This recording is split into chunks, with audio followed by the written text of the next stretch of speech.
Hai, selamat pagi murid-murid. Apa khabar hari ini? Wah, cikgu harap semua sihat dan bersemangat ya hari ini seperti cikgu sekarang. Sebab cikgu akan menerangkan satu topik yang sangat menarik, iaitu terang dan gelap. Okey, cikgu nak tanya, pernah tak kamu berada dalam keadaan bilik yang sangat gelap? Pernah? Mesti takut kan? Okey, keadaan itu dipanggil sebagai gelap gelita. Okey, kenapa agaknya kita tak dapat melihat apabila kita berada dalam keadaan bilik yang sangat gelap? Yes, betul. Sebab tiada cahaya. Cahaya merupakan sesuatu yang sangat penting kepada kita untuk melihat. Jadi hari ini kita akan belajar apakah itu cahaya, apakah sumber-sumber cahaya dan bagaimana bayang-bayang boleh terbentuk. Okey, sebelum itu mari kita tonton satu video pendek tentang sumber cahaya.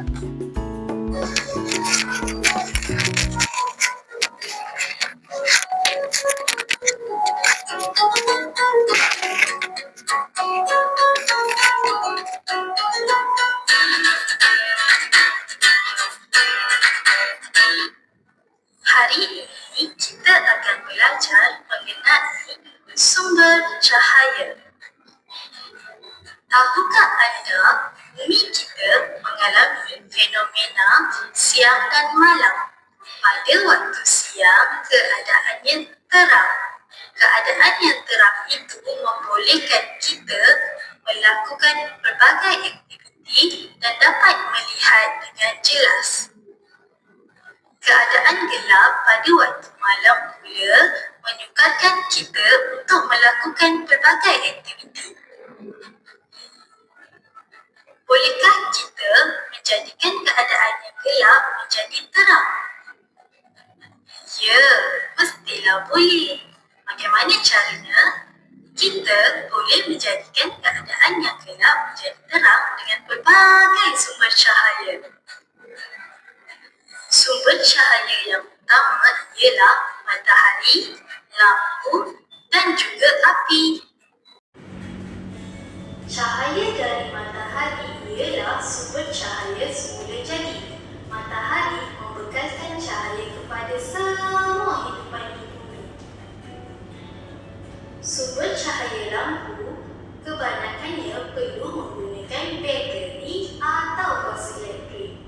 Lampu dapat menerangi kawasan atau tempat yang gelap, terutamanya pada waktu malam.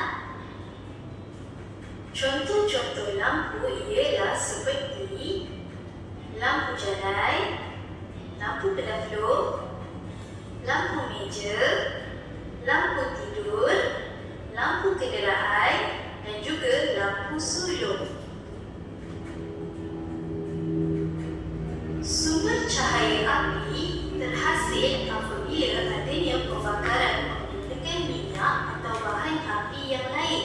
Tapi kita perlu berhati-hati dengan nyalaan api yang terhasil kerana ianya boleh mendatangkan bahaya jika dibiarkan.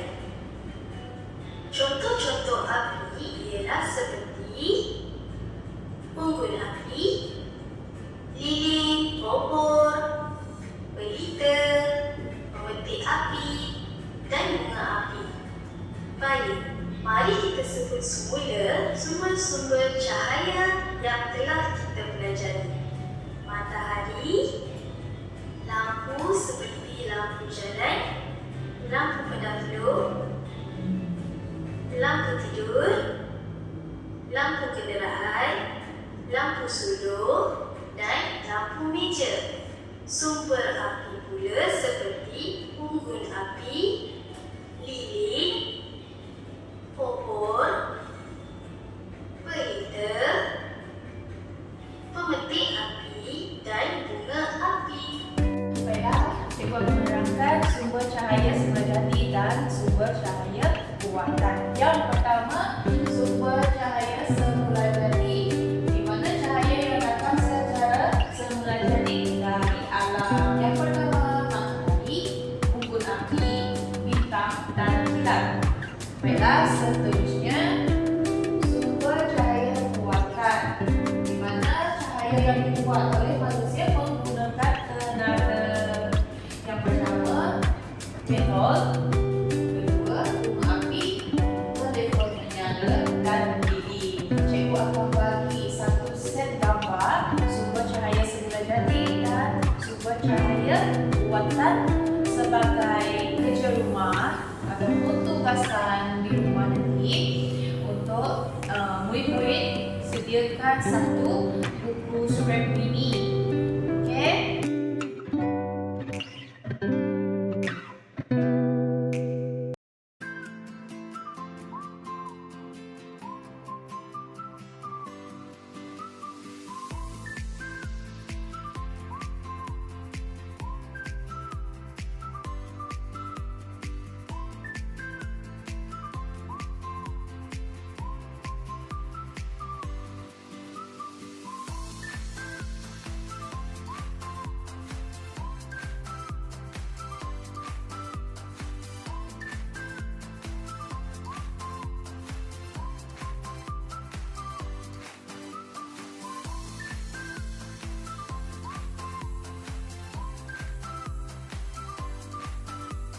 Seterusnya kita nak jalankan satu eksperimen yang sangat menarik, iaitu eksperimen bayang-bayang. Tapi sebelum itu, mari kita tonton satu video animasi pendek berkaitan dengan bayang-bayang.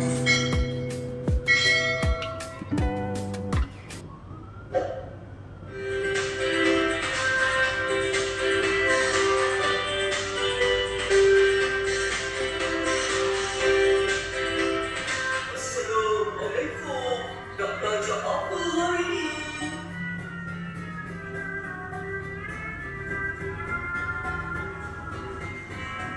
Bayang, bayang.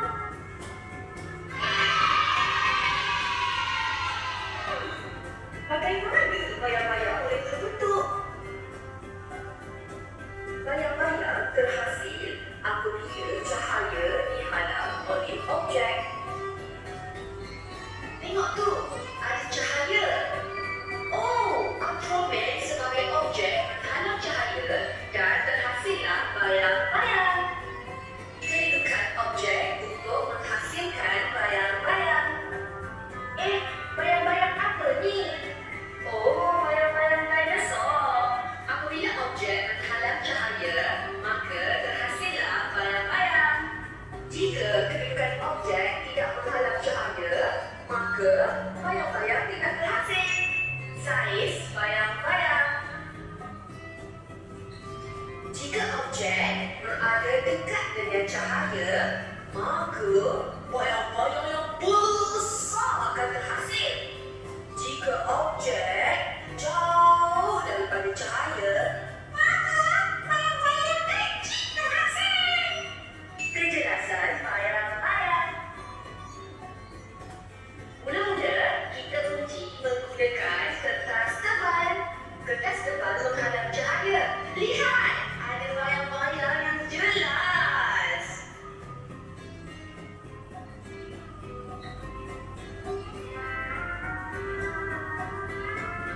Kemudian, kita akan uji menggunakan kertas surik. Kertas surik menghalang cahaya, terhasillah bayang-bayang yang jelas.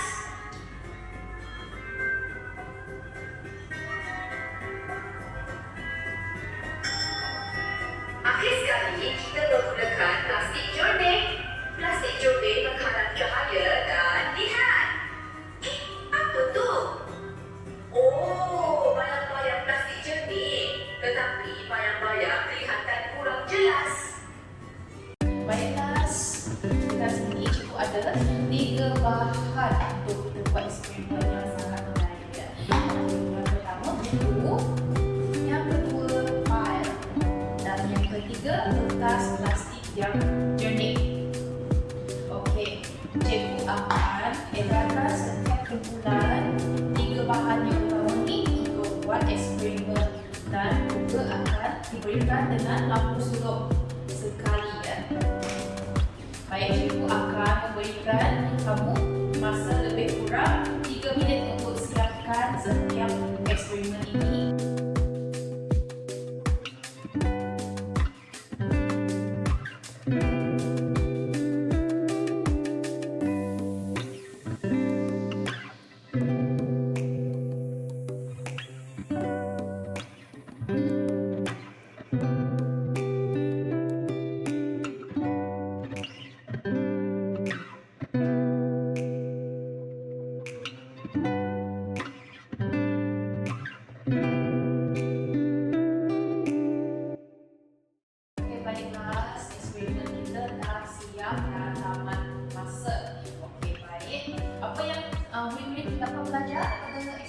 sini.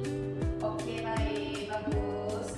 Bahan-bahan yang cikgu berikan tadi ada yang memberikan bayang-bayang yang sangat jelas dan juga tidak jelas. Yang pertama, buku yang seperti cikgu dah beritahu tadi, itu merupakan sebuah bahan logam di mana menghasilkan bayang-bayang yang sangat jelas dan bahan telus tidak menghasilkan bayang-bayang ataupun sangat samar. Sekarang cikgu nak tanya, apa yang berlaku bila cahaya dihalang? Cikgu nak memanggil seseorang jawab soalan cikgu ni. Aaron, apa yang berlaku bila cahaya dihalang? Bagus. Bayang-bayang akan terbentuk. Dan mengapa sesetengah bahan tidak menghasilkan bayang-bayang? Siapa ya yang cikgu rasa nak panggil ni? Okey, Steven. Kenapa sesetengah bahan tidak menghasilkan bayang-bayang? Yes, betul. Sebab cahaya boleh tembus. Okey, cikgu akan mengadakan gambaran kerja yang kedua di mana kamu perlu padankan gambar objek dengan bayang-bayang yang sesuai. Baik, cikgu akan mengadakan gambaran kerja ini di mana murid-murid perlu menyelesaikannya dengan padankan objek dengan bayang-bayangnya. Okey, yang pertama sebagai contohnya, kasut. Baiklah, di manakah bayang-bayangnya? Adakah yang ini? Bukan? Yang ini? Adakah? Okey, bagus. Yang ini ya. So, kita akan melukis ataupun padankannya. Okey, begini. Okey, yang kedua, yang ini. Siapa yang tahu di manakah bayang-bayangnya? Cikgu nak panggil seseorang. Apa ya? Intan. Yang mana bayang-bayang untuk objek yang kedua? Bagus, Intan. Yang ini ya. Okey, dan seterusnya latihan ini perlu disiapkan sebagai tugasan dekat rumah nanti. Jadi, tugasan ini bila dah siap nanti, kita tunggu kelas kita yang seterusnya. Baik? Bagus, faham? Bagus, kelas. Semua faham lah kelas ni? Tepuk tangan. Baik. Mari kita ikhlas kembali apa yang kita dah belajar pada hari ini tentang topik kita iaitu terang dan gelap. Yang pertama, apakah itu?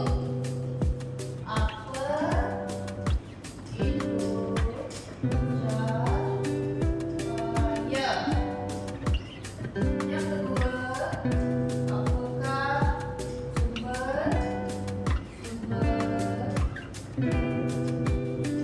cahaya? Yang ketiga, bagaimana cahaya terbentuk? Okey, ini adalah yang kita dah belajar setakat ini, kelas. Cikgu nak tanya satu soalan ni. Mari kita sama-sama sebut ya. Okey, yang pertama, apakah contoh sumber cahaya semula jadi? Kelas? Bagus, betul. Matahari merupakan sumber cahaya semula jadi. Yang pertama, matahari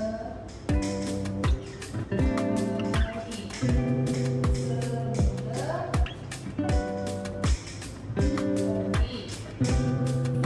Baik, yang kedua, apakah sumber cahaya buatan?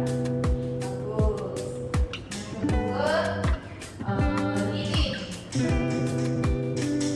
Merupakan sumber cahaya buatan. Murid-murid, sampai sini saja kelas kita pada pagi ini. Terima kasih kepada murid perhatian dan kerjasama sepanjang kelas cikgu. Cikgu sangat bangga dengan kamu semua sebab cikgu ada anak murid yang sangat bijak dan pintar. Sampai kita berjumpa lagi pada kelas yang akan datang. Terima kasih kelas.